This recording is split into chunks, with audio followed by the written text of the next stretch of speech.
ക്രൈസ്തവ വിശ്വാസത്തിൻ്റെ അടിസ്ഥാന സത്യങ്ങളിൽ ഒന്നായി കണക്കാക്കപ്പെടുന്നത് എന്താണ്? ഉത്തരം അനുതാപം അല്ലെങ്കിൽ മാനസാന്തരം. Question number 2. ദൈവവും മനുഷ്യനും തമ്മിലുള്ള ബന്ധം പാപത്താൽ തകരുമ്പോൾ ആ ബന്ധത്തെ പുനഃസ്ഥാപിക്കുന്ന മാർഗം ഏതാണ്?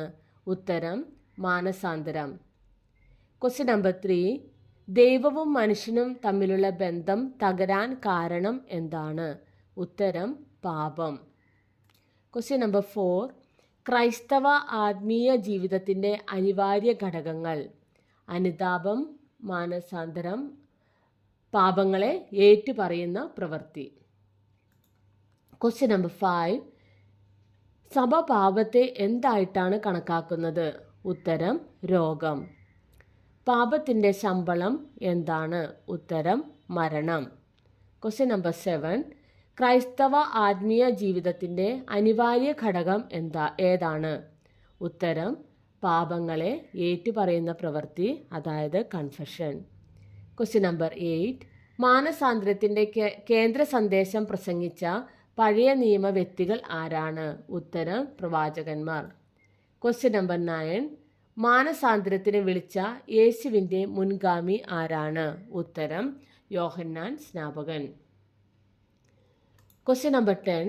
പക്ഷവാത രോഗിയുടെ സംഭവം രേഖപ്പെടുത്തിയിരിക്കുന്ന സുവിശേഷം ഏതാണ്? ഉത്തരം മർക്കോസ്. Question number 11. പക്ഷവാത രോഗിയോട് കർത്താവ് ആദ്യം പറഞ്ഞത് എന്ത്? ഉത്തരം മകനെ, നിന്റെ പാപങ്ങൾ മോചിച്ചു തന്നിരിക്കുന്നു. Question number 12.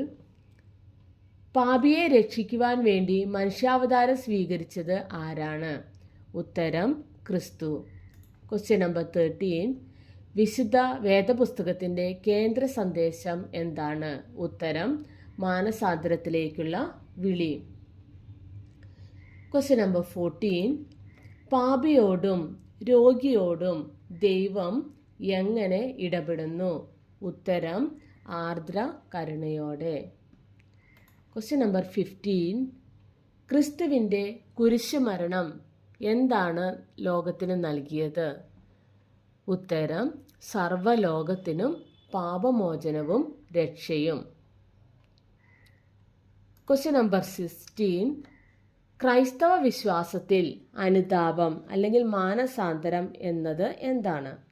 ഉത്തരം ദൈവവും മനുഷ്യനും തമ്മിലുള്ള ബന്ധം പാപത്താൽ തകരുമ്പോൾ ആ ബന്ധത്തെ പുനഃസ്ഥാപിക്കുന്ന മാർഗമാണ് മാനസാന്തരം.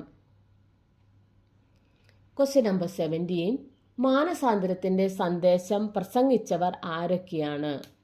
ഉത്തരം പഴയ നിയമ പ്രവാചകന്മാർ, യോഹന്നാൻ സ്നാപകൻ, യേശു ക്രിസ്തു, അപ്പോസ്തോലന്മാർ എന്നിവർ.